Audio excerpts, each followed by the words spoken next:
UndergroundVideoNetwork.com presents the We Talk Too Much podcast. This is where the fun begins. Comic books, superheroes, sci-fi, gaming, and everything nerdy. That's it. This is just too weird. Now, here's your host of the We Talk Too Much podcast, Mike and Richard.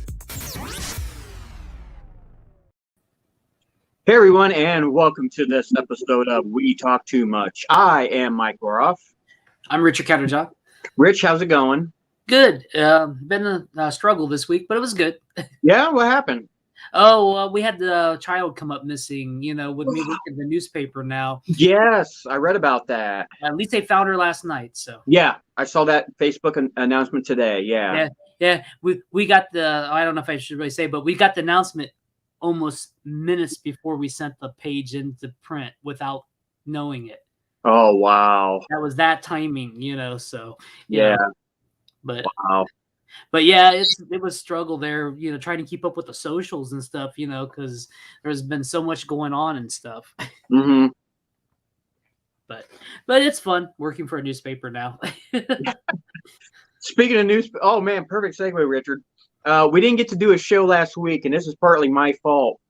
I made a trip down to Dayton, Ohio, and I stopped by this Lego store that I learned about through Facebook. And I had seen them on Facebook. It was like a little mom and pop store, the kind of place that they go out and they buy collections and everything. And I'd seen them on Facebook a bunch of times. I kept telling myself weekend after weekend, I'm going down. I went and got my comic books last weekend, Richard. I'm like, you know what? I got time. I drove down, and you know me, Richard. The place wasn't huge. It was like in like a little office space type building. Okay. But it was like walking into Valhalla. I was just like, oh. And it was one of those treat yourself weekends. And speaking of newspaper, I picked up the Lego Daily Bugle. Cool. This thing is, man, I'm looking at it right now. It is begging me to. I'm still working on it. It's so much little detail. I did get to. I posted on my Instagram. I did get to recreate the meme of Spider-Man sitting behind the desk with the picture of Spider-Man behind it. They even recreated that in the set, and I got to recreate it. Oh, that's cool. So yeah, that was. I got seduced by the Lego last weekend, and I made a trip down to the Dayton Mall while I was there, and their FYE has way too much Avatar stuff. It was not a good weekend for my wallet. But we've got a lot to catch up on this last couple weeks. Yeah, a lot of CW shows going on. Yeah, let's start with the positive first, man. Batwoman has been strong this season. Yeah, I was really concerned when I heard what was going on, because I just thought it was going to be one of those where they're just chasing after stuff, and everything. But like it was going to be like a freak of the week, Yeah, where they had to chase after something or something. But when they had the Mr. Freeze's container and stuff like that, that was Mm-hmm. But overall, they've been trying to really grow her character, I think. Yeah, we got to find out that, especially for somebody like me, Richard, who grew up watching 80s television, the name Robin Givens really jumped out at me as Jenna Jett, who we find out later on through Alice was actually Ryan's, spoiler alert, people, Ryan's biological mother. Like, yeah. Wow, Yeah, especially after she got promoted to the head of Wayne Enterprises and stuff. Yeah, like the acting CEO. Yeah. Which, in TV universe, a woman that was living in her van a couple weeks ago is now the CEO. We'll let it go. But it worked. But yeah, the show has been really strong. Even with what they've been doing with Alice. Yeah. Yeah, I was surprised, I mean, sounds like I thought she was gonna have a total breakdown there, when she started, imagining the letters and all that stuff, I didn't know Yeah, what they were going with it. the hallucinations and everything about her Yeah, father, and and then it continues on where she even killed the one guard, and then he's not there. yeah. I was like, this is different. And I liked how she explained it in this last, the newest episode where she was talking to the sister. I know I'm crazy. I spent the better part of 10 years sewing human flesh mask and calling it a tea party. She goes, but I was in control. I'm not in control now. And I was like, wow, that was deep. Yeah. And what about the thing with the sister too? All the plants that are showing up around her doctor's office, and Yeah, and then her getting drug away there, by the plant and stuff. So yeah, we're going to see a knockoff of Poison Ivy or something, or some kind I of. really get the feeling that she's going to be, I don't want to say possessed by the spirit of Poison Ivy, but Yeah, because she's like, in that universe, she's already been like turned into a plant, right? Isn't that what they were saying? How she disappeared or something like that, where she's already now part of the whatever swamp thing. You know how he sphere or what? Yeah. Yeah. I think that's where they went with it in the CW universe. So. And the other nice addition to the CW universe now is the introduction of Rene Montoya. Oh yeah. Oh, I love that. Because especially she was one of my favorite characters during the miniseries. Well, not miniseries, maxi series years ago, 52. Yeah. Where she took over as the Question. Right. So that's what going to happen here. Oh, I really hope so. I would really like to see that. Me. Sorry about that, folks. But sinus are draining. Dude, it's the weather. Let's look. Okay, I know we're not breaking any ground here or trailblazing anything. But seriously though, Richard, man, this last week Ohio has been full on Ohio. I know, it was like crazy with that, went from, what was it, almost 70, then now we're down to 37. It was snowing when I went home from work this morning. Same here, dude. When I left for work last night, I was on the road about 10:30, 11 o'clock, and I got on to 30. I'm seeing it, and I'm like, no. This is rain. And then it started to collect on my windshield, and dude, Rich, seriously, I had the top, not to brag, I had the top down on the Mustang days ago. Days. Yeah, we've been going from one thing to the next. There was no grace period whatsoever. Yeah, it was like the picture of my tree out back, One day it was like really full and was just starting to turn green or yellow, reddish, Yeah. Now it's like all blown away. Yeah. So, yeah, that was, oh, man. Well, CW's got some other stuff going on, too. We finally got to see the Supergirl end, and I was satisfied. Yeah, the 2-part series finale actually was pretty enjoyable. I did realize, though, I'm surprised it took me longer to realize this, but Supergirl, Your Marvel comics was showing, because when they were collecting all the little trinkety doodads, did you happen to notice all the different colors and how they kind of reminded you of a certain Infinity Gauntlet? And even, Lex, they were all using a gauntlet I was like, oh. It was almost like, literally like the writers were like, look, we're done. Just make him the Infinity Gauntlet. I don't care. Let's go.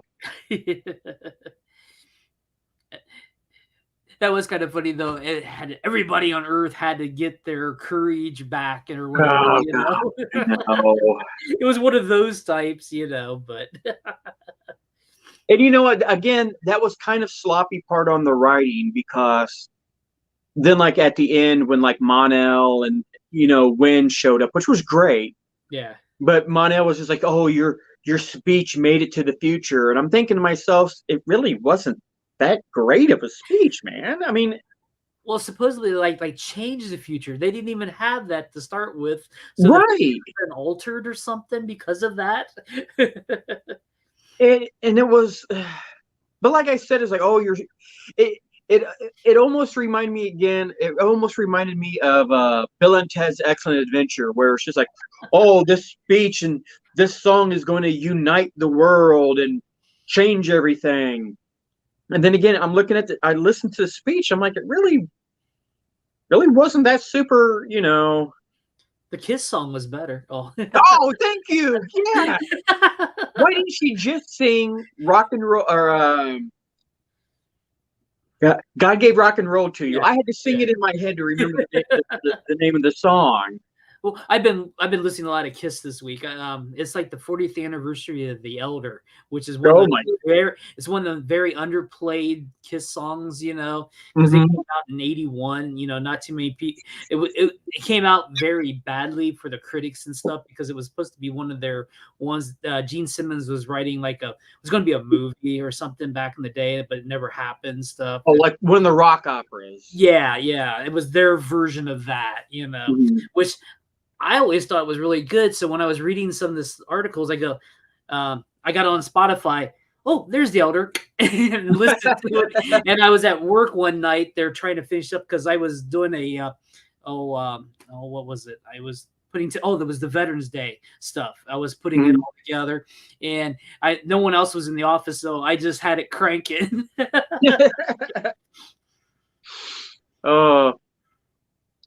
no, the end itself wasn't bad. Right.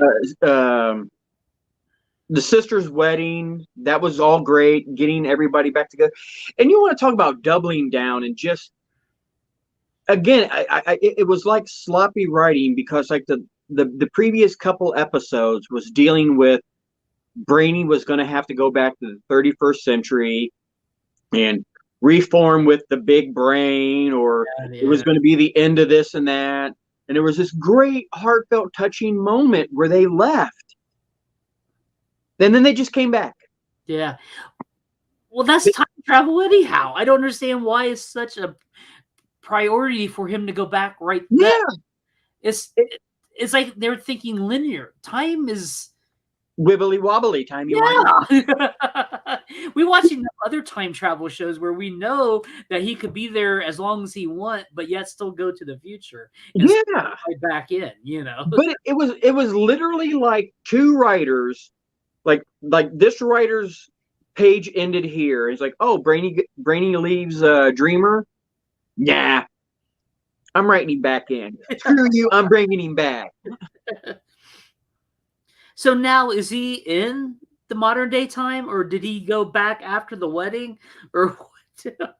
I get the feeling that he stayed. I really do. That's what I was thinking too. Maybe he went to the future and realized, oh wait, I didn't have to leave. This is time travel. But I gotta say, I really did enjoy seeing Win back. Jimmy was back for a little while. Yeah. Great moment with him and his sister.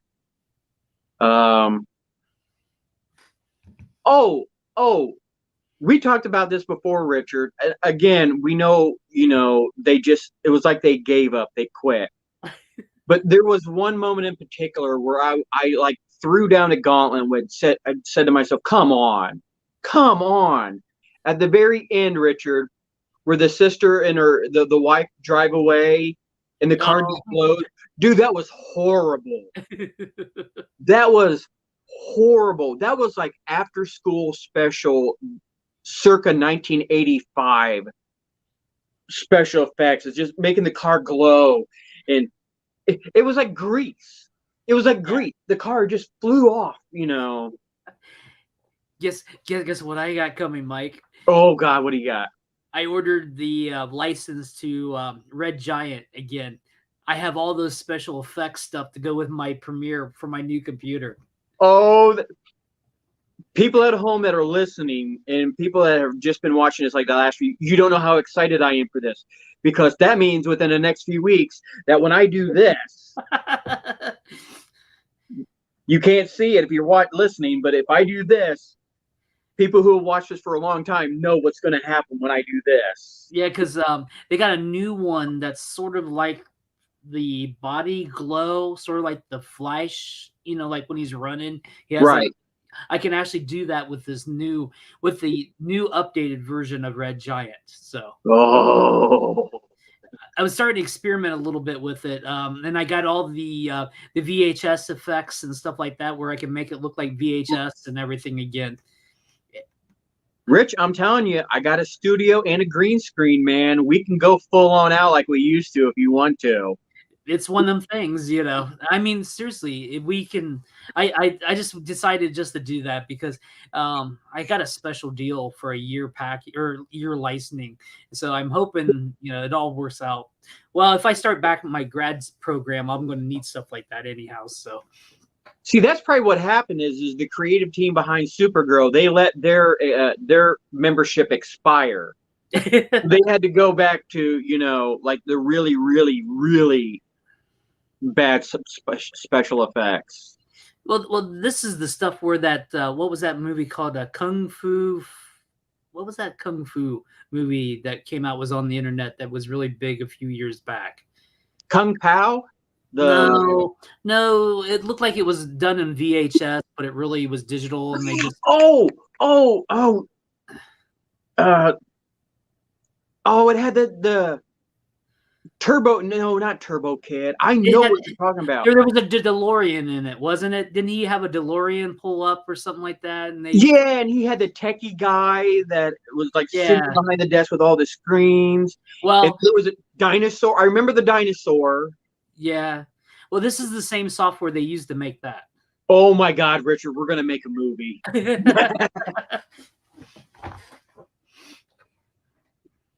I got it, Richard. I already know the title of the movie. UVN, in front of the counter or beyond the counter, Richard. On the counter. Oh shit, Richard.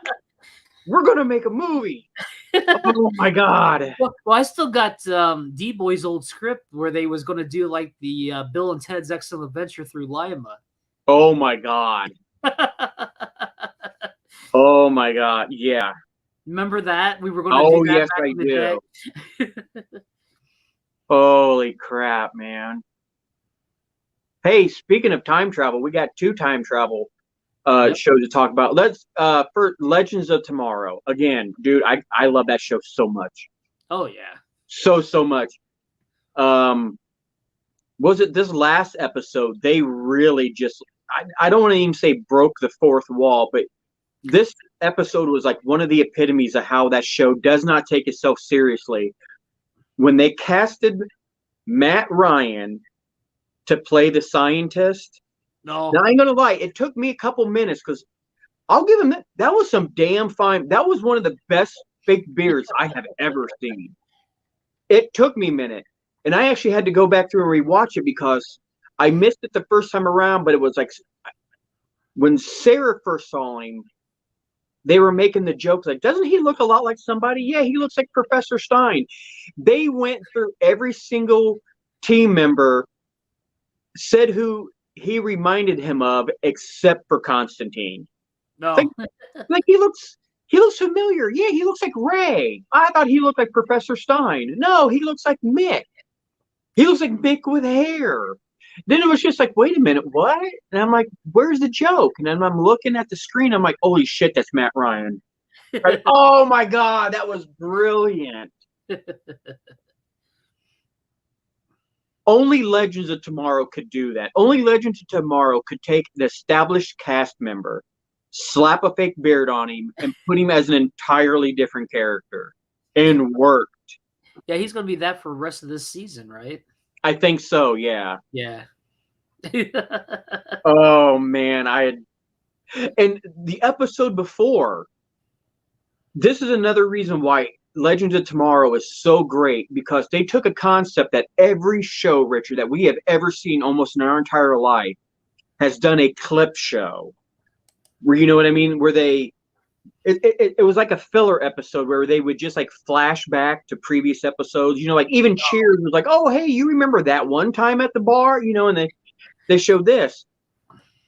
they went completely meta with the clip show. Oh, They actually brought in the cast members, like Jackson, Cold, Ray, and the girlfriend, the magic girl. But anyway, it wasn't a clip show. They actually, instead of just remembering stuff, they went into Gideon's memories. Oh, yeah. Oh my God, that was so good. I was a little heartbroken because I know that the actor Mick had left the show, but seeing Snart again, oh man, to see the two of them together would have been just a tits, man. But to see all of them back again, and even Stein. No, yeah. And not only that, man, but Stein was boogieing too. I was like, oh, there was 100 different things they could have done with Stein that would have been like stuffy and scientific. They gave him a really great moment of like just being exuberant that he was a granddad. Like, I loved it. But yeah, they took the concept of, they've already like taken the concept of breaking the fourth wall to like Deadpool level. But they took the idea of the clip show and just took it to the metaverse. It was great. And we get flashback this week, so yeah. And it's going to be a little different because I heard the first 5 episodes is going to be like a contained story. I think so, yeah. Because it's supposed to be the invasion, right? Right. And I'll give this. I am really excited for Invasion. Or no, is it Armageddon? No, it's in Armageddon, because I remember it reminded me of the comic book Armageddon. Remember where it was like the guy? Yeah. Oh yeah, it is. Yeah, I was thinking Invasion, but okay, whichever. No, I know why. What's his name? That was the villain from the Justice League. He's going to be in it. Yeah. But no, I know why you got the word invasion stuck in your brain, and we'll talk about that in a little bit. Yeah. But what I'm happy to see is Green Arrow is going to be in it, the daughter. Yes. Everyone that they're showing in it it's almost like they're, oh yeah. Seeing the daughter, Batwoman, Jefferson's back. And I like how in the preview, Richard, they're acknowledging, like, because they showed them like what was supposed to have been the Hall of Justice, or whatever they wanted to call it. And it's kind of like, man, dude, what happened? Yeah, I'm not sure, but hopefully they can like get this started and then have a good season. Yeah, I just want to see the Flash actually work. Yeah, as long as we keep the Force lightning lightsabers, no. Dude, I'm still reading. That got trashed online so hard. Yeah, that was funny. You know what happened there, Richard? They knew their subscription to the Photoshop service was expiring, and they're like, "Man, what special effect package haven't we used yet? Lightsaber, throw it in. We got a week left in this."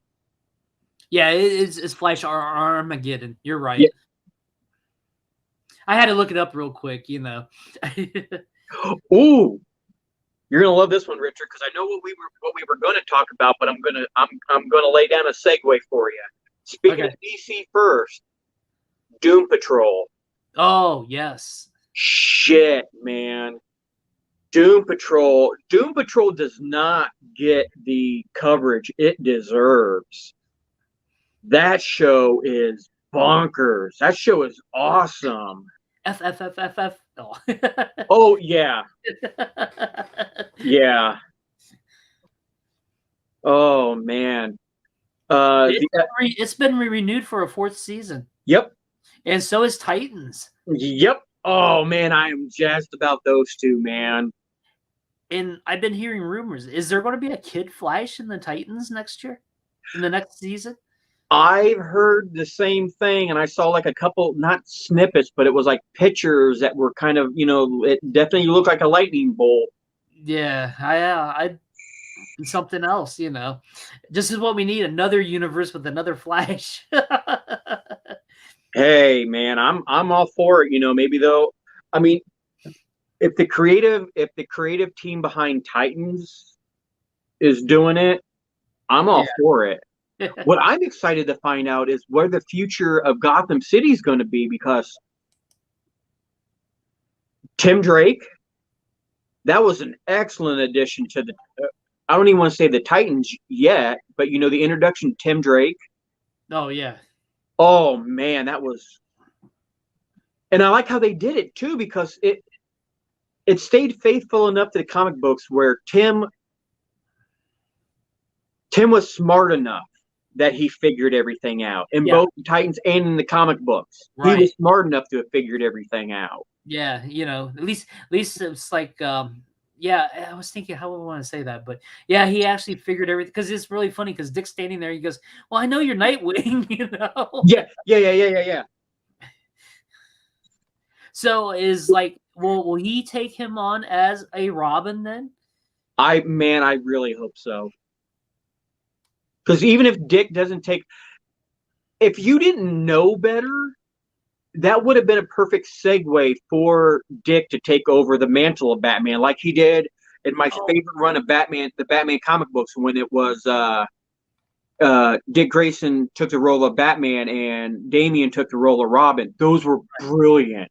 Yeah. Love that run. That was a good story run. Yeah, because I think you and me actually did. That's when we started doing episodes there. Remember? I believe. Yeah. Wow. And we're getting totally off topic, but I can remember even the art style when they had Tim in the Batman suit. You could tell it was Tim. He was leaner. You know what I mean? It was like Tim Drake or Dick. Yeah. Dick in the suit. I'm a grown man. Dick in the suit was drawn specifically differently than Bruce in the suit. Right. He was the I don't want to say lankier, but more acrobatic build. Yeah, he was not. Yeah. But yeah, I just hope everything works out good, and we start seeing these other stuff start popping on, HBO Max. I mean, I haven't even given up my subscription yet because I've been watching Doom Patrol. Dude, oh man, that episode where they were struggling with their subconscious, and you got to see. It blew my mind to see Brandon Fraser sitting next to Robot Man. It was like, and seeing, oh man, we are so bad about names. But see the actor that plays Negative Man, because I loved him back when he was doing Suits. Seeing them all side by side. Right. And that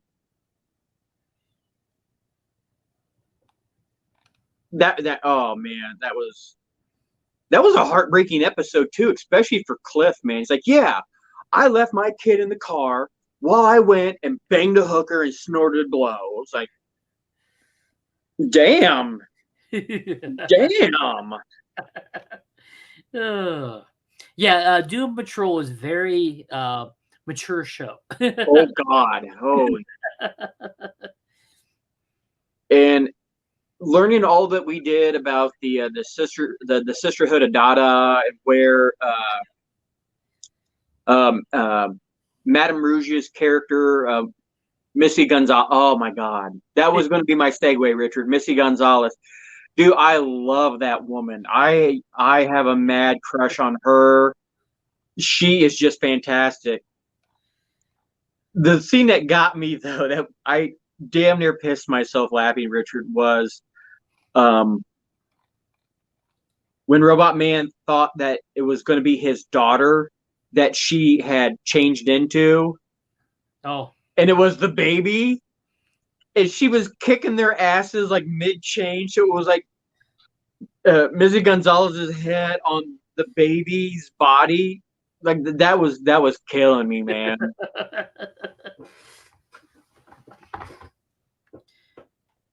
And dude, to be able to pull off a live action The Brain and Monsieur Mala. Oh yeah. Oh my God, man, that was killing me. And it looks so authentic. Yes. Or at least authentic to the comic people. I'm sorry. Oh yeah.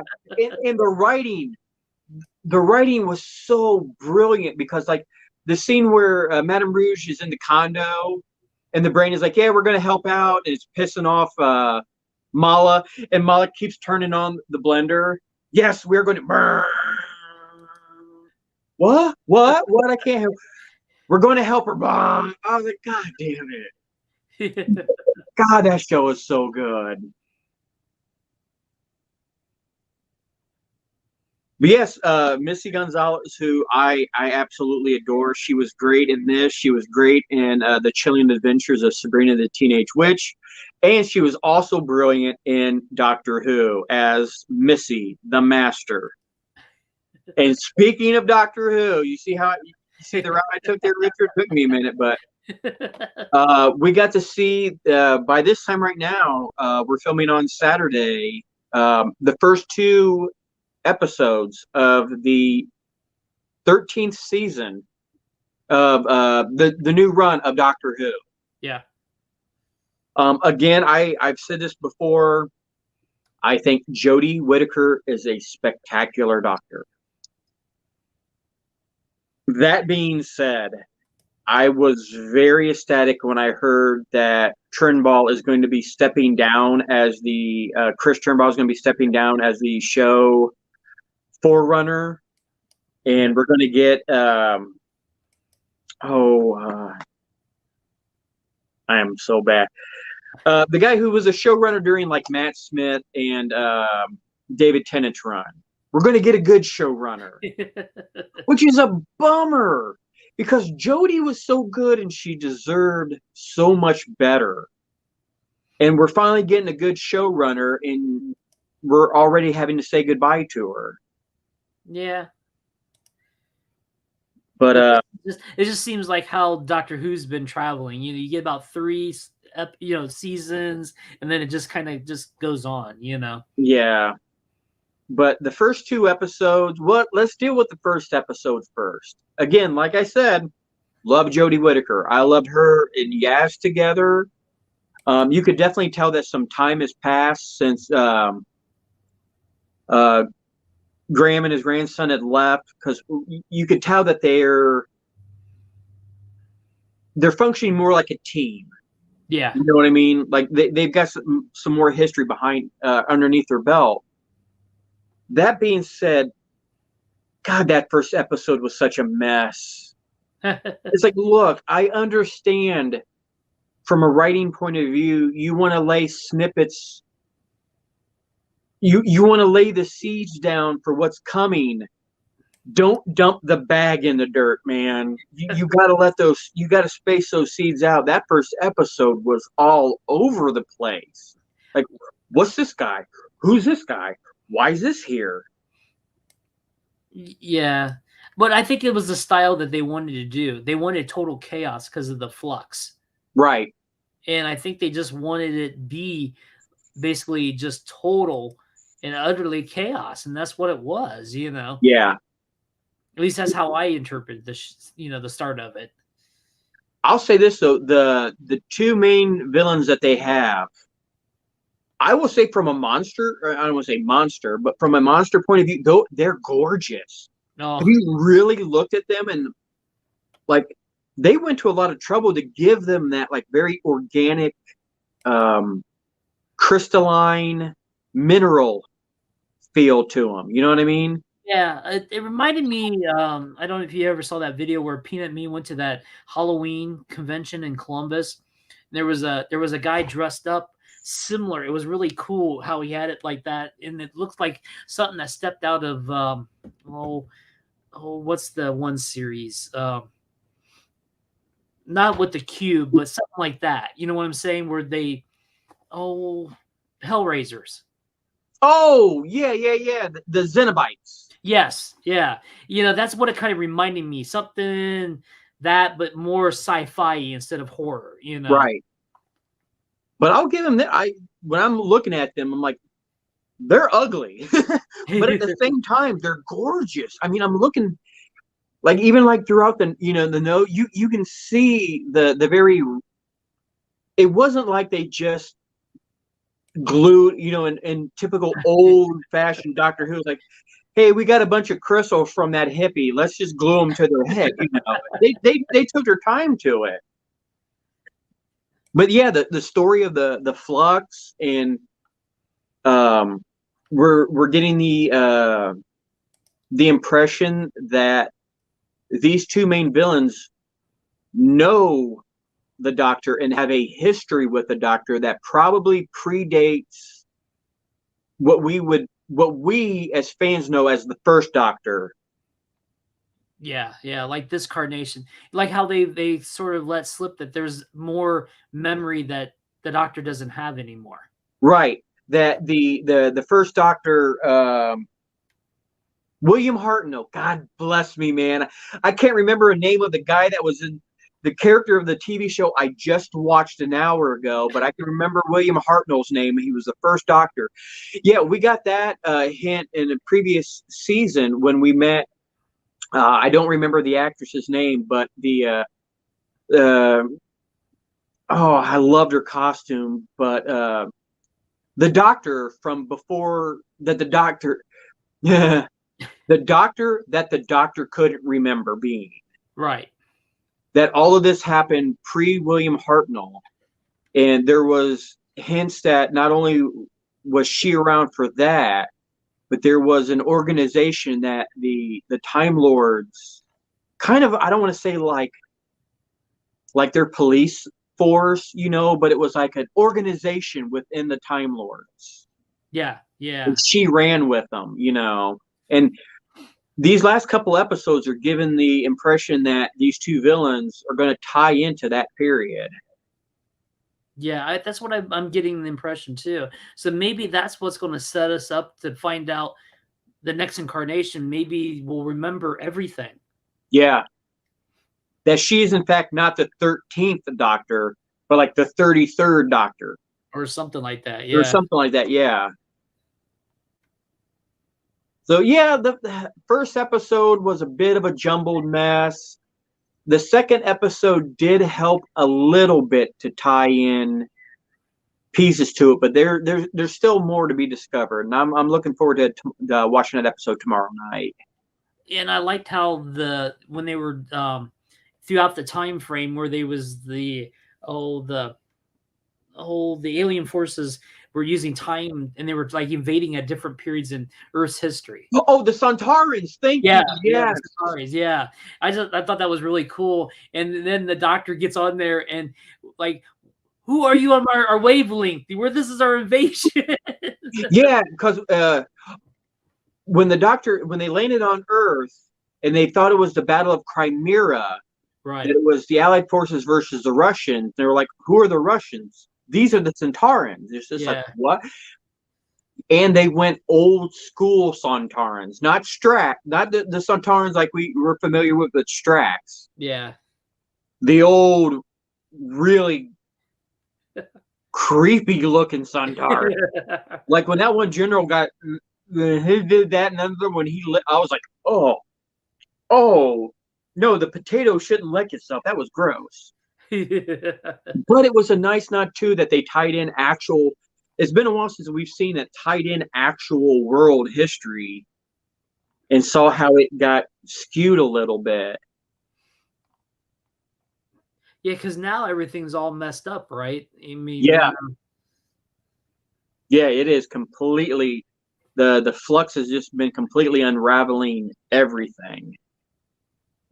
Yeah, because I just think that, I mean, what's going to happen? I mean, like the whole universe is gone, but there's adventures that's happened into the future. So now is this like pushing everything into an alternative timeline with the Doctor? Well, stuff is definitely jakey because I thought it was pretty cool too. Everything that was going on with the TARDIS. Oh yeah. Oh my God, that one scene where the Doctor runs to the TARDIS and she's running around it and there's no door. Yes. Like, holy crap, that was a first. As Yeah, far as I can remember, that was the first time I'd seen something like that. yeah, it's like it was possessed, you know. Yeah, like there is something infecting the TARDIS, because even in the inside, all that black stuff, and there's like one door like that was like that big over here. Yeah, and it's like bleeding. Yeah. So something must be going on. It's just, I really hope they can pull it off, because my fear is there are so many loose strings right now. Right. You know, we even saw briefly the Return of the Weeping Angels. Yes. That's like this week, right? Don't we get into that this week? I hope so, because we saw a snippet of it in the first episode when the woman went to her door. And she's had an interaction with the Doctor, but it was in her past and it's in the Doctor's future. And I love how they always play off of that. You know, Yes. when time is going in the wrong directions, you know. Yep. And it was very reminiscent, of course, back to Blink, the first episode that we saw the Weeping Angels, where Sally Sparrow meets the Doctor through the video, you know, so she knows who he is, but when she runs into him, it's in his future, but her past, you know. Yeah, yeah. It definitely had that vibe to it.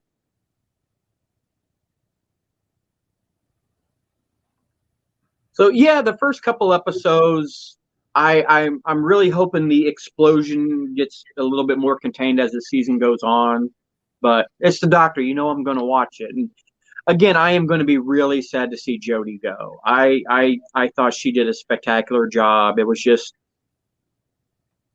yeah. the script, I think she was just hitting her stride, you know. Yeah. And it was a shame, because it was the writing that wasn't good, not her. She was brilliant and fantastic and molto bene, but the writing was just hit or miss. Definitely. But something that definitely has been a hit this week, some of the biggest news going around geek fandom, was Disney Plus Day, buddy. Yeah. I have mixed feelings about it. Yeah. Yeah, it's like, what are they really doing? They're like milking this like beyond belief, you know? and what and I should say what? Who is their target audience with Disney Plus anymore? Everybody. I don't think there was. Yeah, I think that's what it is. It's like it's a little bit of everything, but it's all, I don't know. I would just wish the Marvel movies would go, like after seeing Eternals, I could see Marvel movies going a little more beyond just the kid fare. Right.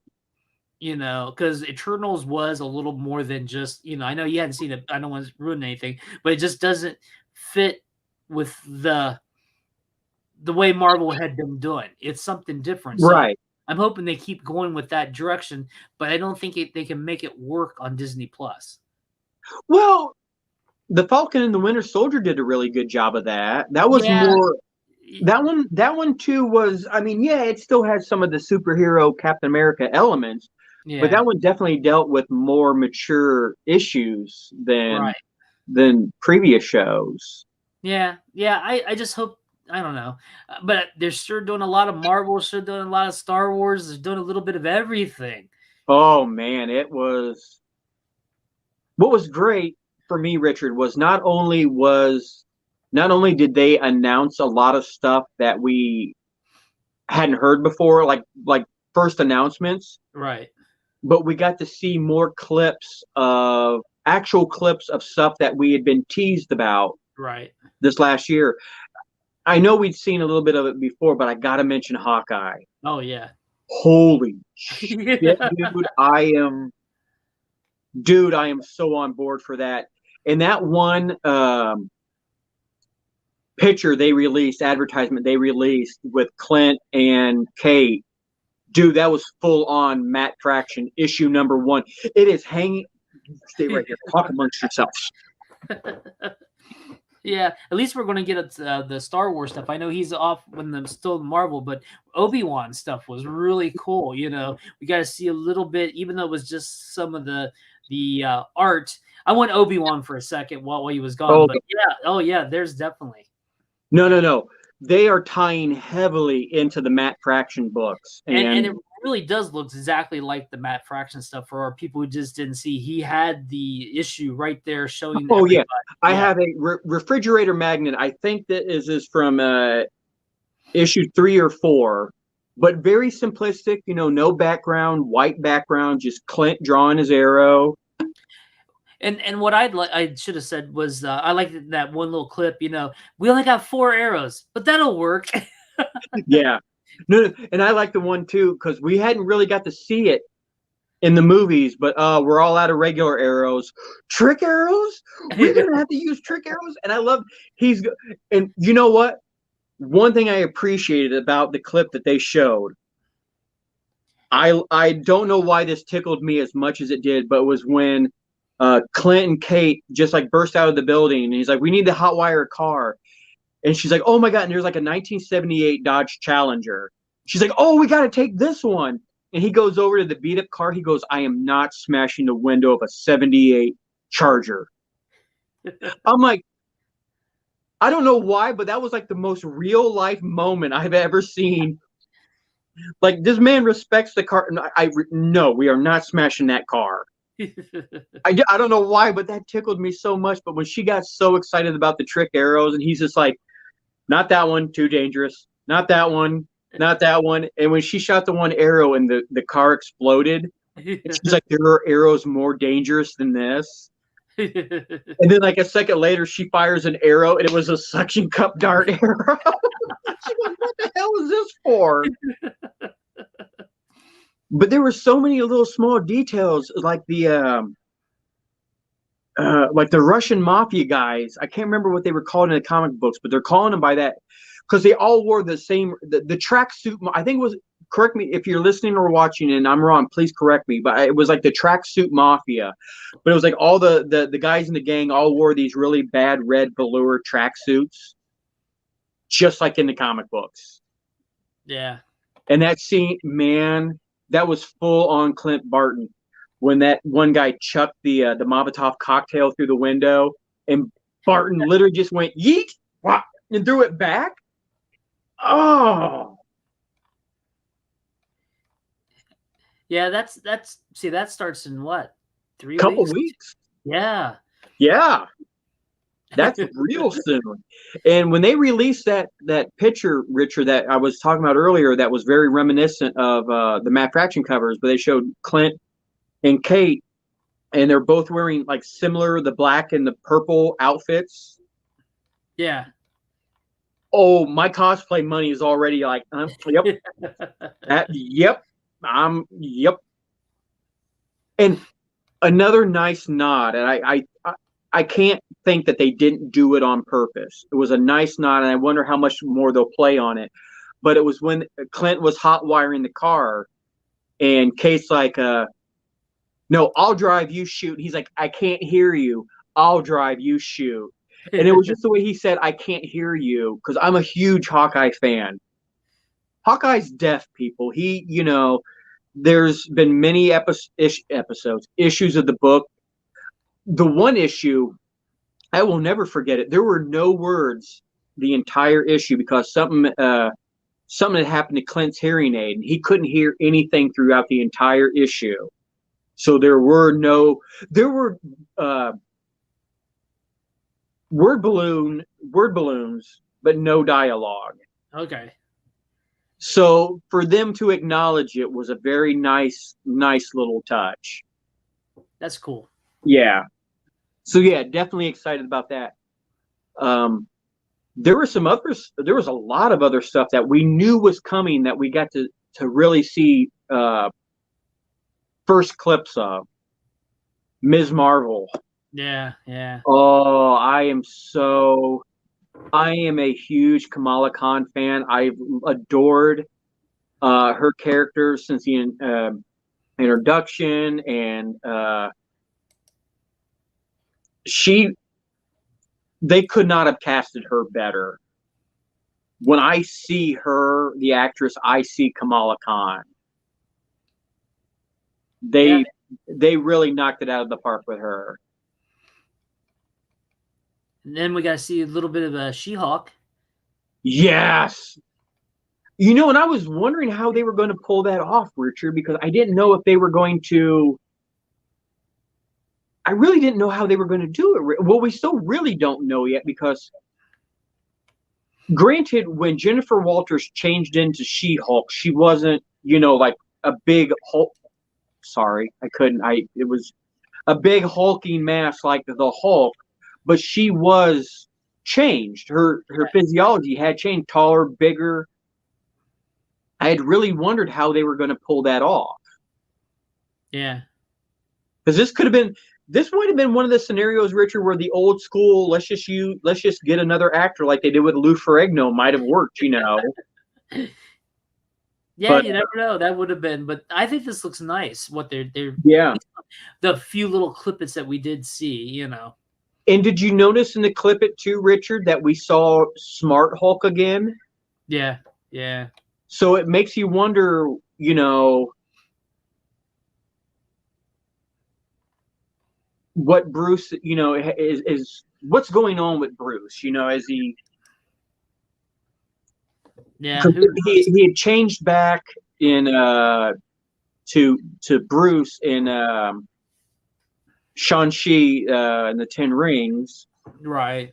So, you know, is it going to be a thing where he can change at will? And I liked how he was helping train her. You know, it's like anger and, you know.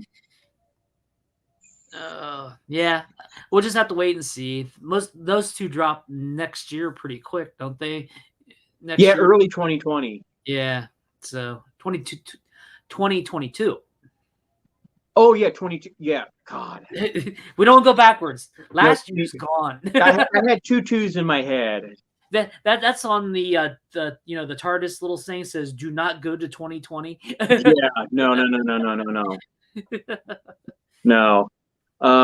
The other one we got to see a first little snippet of is Oscar Isaacs in Moon Knight. Right. The one thing I'm really excited about that one is they're not straying from the source material and the fact that he kind of wackadoo. Yeah. You know what I mean? Like he's there is some deep psychological issues going on with that main character, and they're really pushing it towards the front too. But man, Oscar Isaac looked fantastic in that role. Yeah, I think that's going to work, you know. But like I said, these are on Disney Plus. You know, it's going to be crazy, you know. Yeah. what they can get away with, you know, or where they can go with some of this stuff, you know. Yeah, when you're not limited by a strictly just 2-hour movie. Yeah. When you can draw it out to 6, potentially 8, you know, 2, 4, 6, 8, 10, 12 hours worth of content, you know. I mean, and then we got the poster for Agatha Harkness's new House of Harkness. Oh, yeah. We were hoping for that one. Oh yes, man, the House of Harkness. Oh, and it makes you really. I'm just completely excited about to see how that's going to. If what we see in Doctor Strange and the Multiverse of Madness is going to lead up to it. Or I'm hoping it's over here. Could possibly be, yeah. Yeah, I hope it really doesn't really tie as much back to what it was. I hope it's its own thing. I hope they just take her and put her into her own place. Oh, I would be all for that. You know, why does it have to build off everything else when she could just go in her own direction, you know? True. And I again, this is me, Richard. I completely forgot. Agatha's been around for quite some time. Right. So, I mean, we're getting all these older backstories, like with Eternals. We get to see the last how many thousands of years, you know? Yeah. And she's had hundreds of years of experience. Yeah. So, you know, maybe that's where some of the MCU is going to go. Time. We'll see stories here, stories there. Who knows? I could almost see. You know what, Richard? I'm not making a prediction, but I could almost see Richard like the end of her show, the end of that series, leading into like her tracking down Wanda. That leading into her interaction with WandaVision. Could be. Yeah. Yeah. Yeah, that's where I know Marvel wants to keep everything tied together, but at the same time, I would love to see some of these just build on its own. These series do sort of like what happened with, Captain America or Falcon Winter Soldier. It was its own thing. It basically was over here with Captain America, then all of a sudden it's going this way. Yeah. Well, one show in particular, Richard, that we knew was coming, but they officially announced that was in and of itself its own thing. It was officially announced that we're going to get What If season 2. Yeah. And If it's anything like what the 8th episodes we've already seen, that's going to be great. Yeah. And it'll be very interesting to see where that story goes. But we got the announcement of What If season 2. They officially announced Loki season 2. Yeah. While I'm thinking about Richard, speaking of the Disney Plus stuff, did you happen to watch that mini little episode of The Simpsons about Disney Plus? Oh, I hadn't watched that yet, but I heard about it. Watch it. I'm not going to spoil anything to you, but I need to get a screen grab of it. But at the end, when they're rolling the credits, they just showed stills, like original art or whatever. But it was Ant-Man and Jiminy Cricket running from Cinderella's foot coming down. Oh my God, that just tickled me. It was weird talking about Disney Plus, and I just got a push from Facebook about Disney Plus just dropped a video. They got like a making of Shang-Chi series. Yes, which is I queued it up just before the show started, so I would remember to watch it. It's on Disney Plus. Yeah. Now Facebook just told me about it, so And I know it's horrible, but I literally had to flip a coin, Richard, because I saw not only was Shang-Chi just dropped, but the Jungle Cruise with Dwayne The Rock Johnson. I'm like, oh man, what do I want to watch first? Because I've seen this already, but I really liked it, but I haven't seen this at all yet. Yeah, they also announced like how they're having like the IMAX editions. Yeah. IMAX edition on this doesn't make much sense. Yeah. Because I actually was watching the IMAX edition. I know. On my phone. I know. You know what that? Honestly, Richard, I'm going to show my age here. You know what that reminded me of, Richard? Just that right there was back when I worked at Blockbuster Video, explaining to people how Letterbox was better than Paint and Scan because you saw the whole picture. But they're but my TV is this big. Yeah. You know what I mean? It's like that's like. The IMAX thing on the whole IMAX thing on a smartphone is like the equivalent of like the digital equivalent of widescreen to pan and scan. I used to buy the letterbox editions of everything. Same here. I was one of the biggest advocates of it when I worked at the video store. Twister and Letterbox was the only way to watch it. Oh my God, yes. I just have to say it because I actually watched the pan scan the other night. Oh. Yeah. Even one of the biggest ones Titanic was another one. Oh, it's like, look, dude, you've got to watch this on pan and scan. We even went so far as like we had a poster like, this is what you see, this is what was filmed, Yeah, pan scan just does not work, No.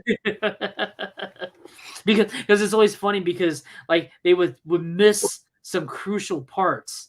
I can't remember which one it was. I think it was one of the Men in Black. No, one of the best examples, Richard, and we brought this up so many times when I worked at the video store, was Ghostbusters. Because what you saw on television when they just came out of the ballroom and Peter was explaining to the hotel director how much everything was going to cost, he's like, we're also going to have to charge you for proton charging and storage of the beast. and that's only going to come to. And you never in Pain and Skin, you never see Egon. Right. You hear him go $5,000, but in widescreen, you saw Egon in the background going like that. You couldn't see that right on Pain and Scan. Yeah, because they was always on this side, you know. Yeah. Speaking of Ghostbusters. Yes, bro. Next week, man. We're gonna get off topic here. Next week is Ghostbusters. Afterlife. Afterlife. I just, that last trailer they dropped, the final trailer they dropped, had me in tears. I try not to